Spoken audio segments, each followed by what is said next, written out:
L'église Notre-Dame est construite en 1863 au cœur du quartier ouvrier de Malakoff, encore marqué par les carrières et les espaces maraîchers. L'édifice est sans grande originalité. Son architecture trahit le peu de moyens financiers affectés au projet. On s'efforcera donc de multiplier les décorations intérieures conformément aux pratiques religieuses en cours au XIXe siècle. L'inauguration en 1877 d'un orgue au buffet de style néo-gothique, signé du célèbre facteur d'orgue parisien Aristide Cavaillé-Coll, fut pour Malakoff un événement, un petit bijou pour la simple église populaire. Depuis 135 ans, l'orgue accompagne et donne de l'éclat aux cérémonies religieuses. Il a offert aux organistes la possibilité d'interpréter des œuvres liturgiques, mais aussi les compositions des plus grands de la musique classique. Classé en 1986 à l'inventaire supplémentaire des monuments historiques, reconnu par les spécialistes, mais peu connu du grand public, la complexité et le fonctionnement de cette œuvre d'art restent à découvrir.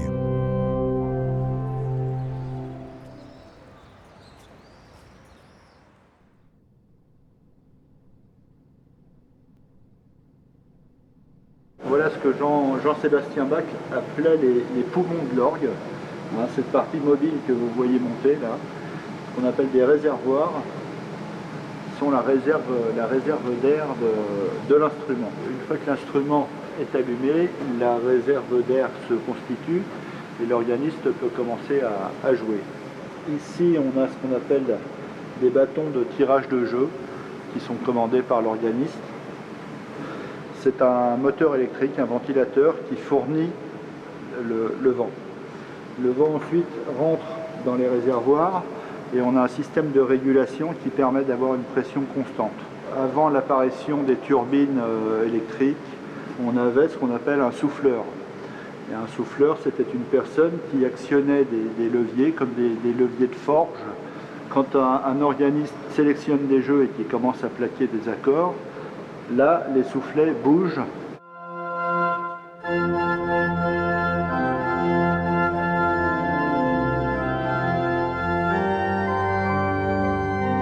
Dans cet orgue, on a deux soufflets.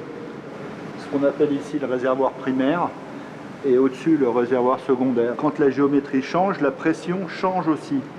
Donc c'est pour ça qu'au 19e, Cavaillé-Coll, le constructeur de cet instrument, avait imaginé ce genre de système.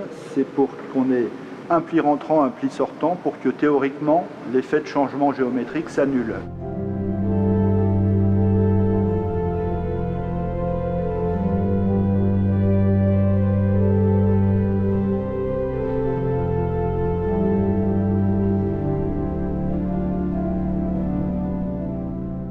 On a ici l'ensemble là qui est la mécanique, qui est constituée de cette partie là horizontale qu'on appelle un abrégé, qui permet d'adapter les divisions mécaniques, c'est-à-dire que le clavier a une division de 60-70 cm. La mécanique est aussi constituée de toutes ces petites pièces de bois là qu'on appelle des vergettes, des écrous en cuir et des équerres en laiton qui permettent de transposer les mouvements.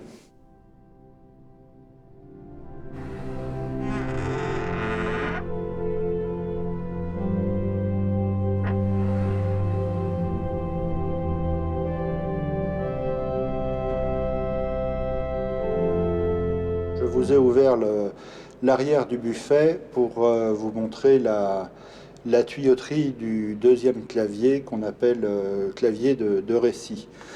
Donc ce clavier, toute la tuyauterie est enfermée dans une boîte. On a ici les jalousies d'expression qui permettent en quelque sorte de moduler le volume du son pour jouer plus fort ou moins fort en fonction de la position des volets. La tuyauterie en elle-même, elle est composée d'un alliage d'étain et de plomb. Ici, On a les jeux du récit, donc on commence par le jeu qui est le plus près de la cloison. C'est une gambe de 8, suivie d'une flûte octaviante de 4, d'une voix céleste, d'un bourdon de 8, d'une trompette et du hautbois. Donc ces jeux sont commandés par l'organiste à la console en fonction des boutons de registre qu'il va tirer, et c'est ce qui permet de moduler les timbres et de faire ce qu'on appelle la registration pour obtenir des sons différents en fonction des pièces à interpréter. Alors vous avez ce système d'accords. En déroulant ou en remontant cette petite languette, on fait varier la hauteur de son du tuyau. Pour les jeux d'anches, c'est un petit peu différent. Pour les accorder, on joue sur cette partie-là qu'on appelle une rasette. Donc on la monte ou on la descend, ce qui fait varier une fréquence de vibration, ce qui nous permet d'accorder les tuyaux tous ensemble. C'est ce qui donne la palette sonore qui est unique pour un instrument, pour un orgue, hein. C'est que chaque tuyau émet un son. La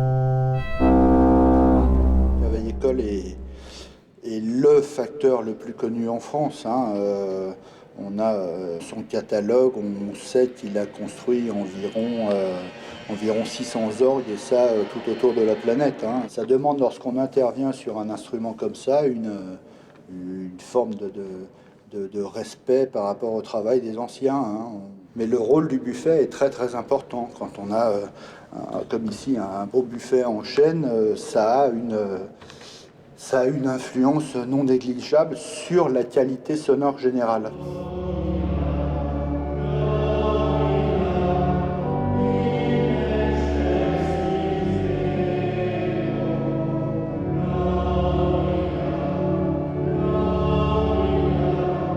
On a ici qu'on a restauré en 86.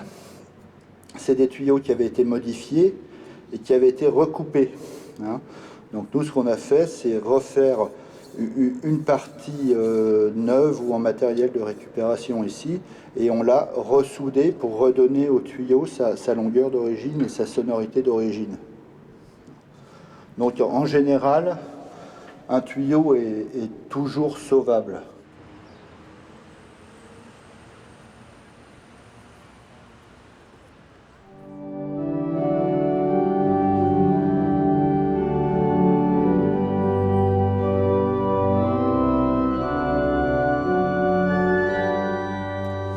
Un orgue de ce type, un cavalier-école, on a cette impression de gigantisme, cette impression de puissance, cette impression de grandeur. C'est du bonheur de pouvoir jouer ce type d'orgue. Il y a des morceaux que je joue à chaque fois que je viens dans cette église, avant de commencer l'office. Donc ce sont 2-3 morceaux que j'affectionne tout particulièrement, qui me mettent dans l'ambiance, qui me mettent dans cette communion avec cet instrument.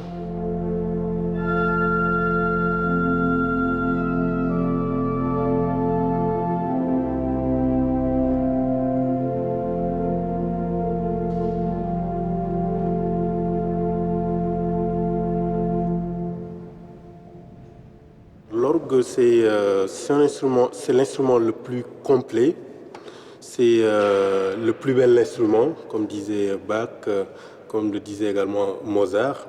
C'est un instrument, bien sûr, qui est difficile.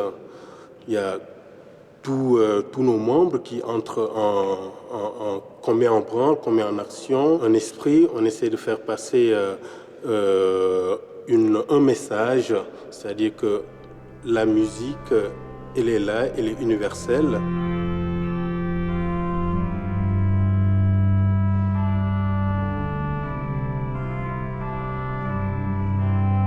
Il y a de fortes chances que ce soit le premier opus d'une série d'instruments que Cavaillé-École avait appelé le 11 bis. Les gens choisissaient en fonction du dessin du buffet et également de la composition de l'orgue. Et il semblerait que ce soit cet instrument qui ait servi de base et qui était décliné en de nombreux exemplaires. Cette harmonie typique de cavaille-école, à la fois puissante, ronde, et puis avec des jeux de détails très beaux. Oui, c'est un bel instrument. Effectivement, c'est un ordre qu'il faut conserver absolument, oui.